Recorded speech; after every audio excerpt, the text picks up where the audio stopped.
Welcome to episode 351 of the show. I'm your host, Abuja based sales consultant and event media professional, Tavishima Ayede. So, thanks for listening to the previous episodes and for hanging on for today's episode.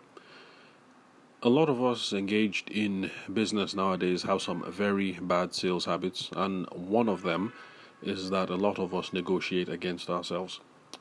Now, what do I mean by that when I say negotiating against yourself, and why this is a habit that you should stop?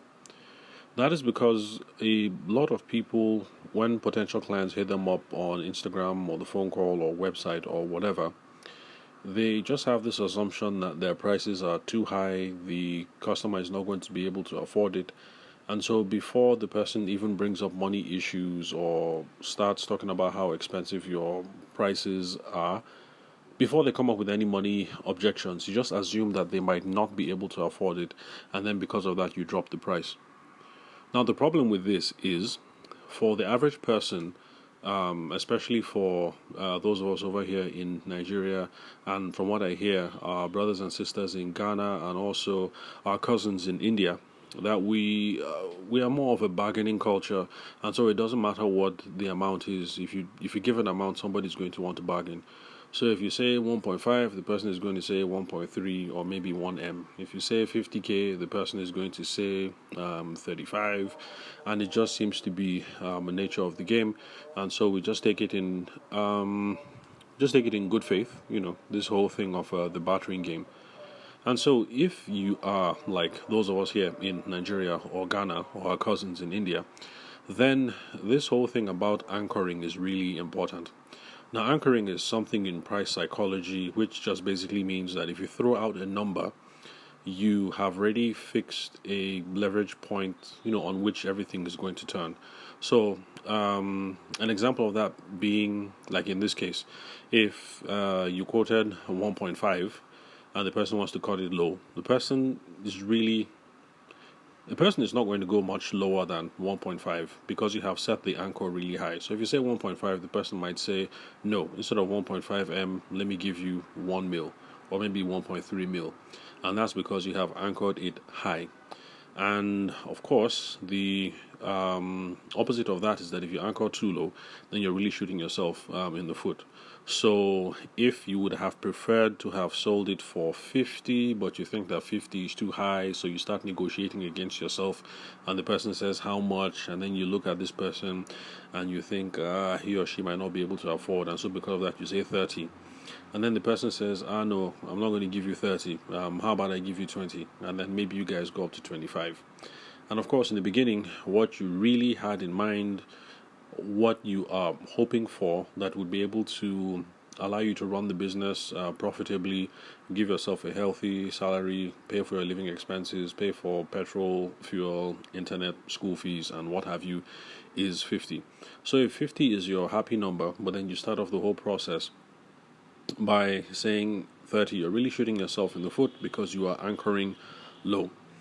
So, if you are in an industry or a context or a culture where haggling is just the norm, then you shouldn't be taking the brief of the other person. You shouldn't be making assumptions and then shooting yourself in the foot by negotiating against yourself.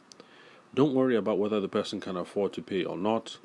The other person is going to negotiate on their behalf, so you don't need to do it for them. So actually, what you should be doing is, if that 50k or that 1.5 is what you comfortably need to sustain the business, and remember, we have to be in business sustainably over the long term, because if you are good at what you do, you are reputable, and you like to be fair to everyone, then you actually are doing them a service by making sure that you quote a price that allows you to stay in business. Because there are lots of people who in business who are just shucksters and are just looking for people that they can shank, people that they can take their money and then run off and deliver subpar service. There are lots of people out there who are not as ethical as you are and focused on quality like you are. There's some people that just take the money and then run with it. It's something that I witnessed firsthand, because I have seen a business consultant take money to draft the business plan, and then without going through any discovery process, the person just coughs up a document And yeah, of course, person charged 500K for that, and in those scenarios, there's nothing you can do really because the person wasn't really clear about the sales process. About the process from the beginning, about you pay the money, this is the next step, and then stuff like that. And let's face it, we're in Nigeria, so what are you going to do? You drop 50K. If you want to recover that 50K and you go and get a lawyer, of course, that lawyer is not going to take. Okay, well, I haven't been in legal services for a very long time, but bottom line is probably is going to cost you more than 500K to recover that 500K. So you just figure, is it worth it? So you shout, you cajole, you abuse, you call the elder in church, maybe you call his spouse, or you call his wife, or if it's a woman, you call her husband. If you have the phone number, you try and see what you can do through informal processes to get your money. If it's not something you can do, then in the typical Niger context, I guess you just let things be, because it's not like the judicial system is going to be affordable or speedy enough to get you the recompense, the justice that you deserve. So, where was I? Where was I going with that? Anyway, okay, yes. So I was just using that as an example to show how there are lots of fraudulent people out there. But I'm assuming that if you're listening to this show, that you're an ethical person and you want to do business right. So actually, if you charge these ridiculous prices and you keep undercutting yourself and negotiating against yourself, then you're putting your end customers in much more problems, because eventually you're not going to be able to continue being a wedding photographer or a wedding planner or an architect or whatever service it is that you provide. You'll go out of business. And then the person is going to be faced with all these shocksters out there who have absolutely no problems taking their money and delivering shitty service. So you actually owe it up to yourself, to your dependents, like your husband, your wife, your kids, your other dependents, and you also owe it up to your end customer to charge a price that is going to be sustainable and keep you in business over the long term. So stop negotiating against yourself. So it's 50 is what you're actually looking for, and you're in a haggling culture or a haggling context, then don't start off by saying 50 if you expect them to haggle. Maybe you might start off by saying, I don't know, 60 or maybe 70, and then they try to price it down. If you say 60, they say, oh, no, I'll give you 45, and then you guys beat around the bush, and then you end up at that 50, which is what you wanted anyway, or maybe you end up at 52 or 53, which puts you a little bit in the blue. Is that the expression? Is it blue or in the green? Look, I'm not sure what the accounting terms are. I think if you're in the red, you're negative. So it puts you, negative. So it puts you either in the blue or in the green, and you have a little bit much more profit to work with. So that is one bad sales habit that a lot of us ought to stop, and I'm currently speaking with someone about that who has prices that I think are fair, but she just assumes that the potential client might not be able to afford, and so she starts off the conversation even though she has already sent the price list by pricing herself lower. So the potential customer can hold their own brief. They know what it is that they can afford. What you should do is just say your price as it is. I'm assuming that you've done some market research before you arrived at the figure. You did some market research to see what's tenable in the city that you live in. So if you're a wedding planner, you've done your research and you've seen that wedding planners in Abuja can make anything between, let's say, 50K and maybe 200K per wedding. I'm just throwing around figures because I don't know that market, so I'm just throwing away figures. So you have looked and you think that wedding planners in Abuja can make a profit of anything between 50 and 200K per wedding. Okay, let's say 200 and then 500K per wedding. And so in that case, it's just a matter of you figuring what the actual costs are and then throwing your margin on top.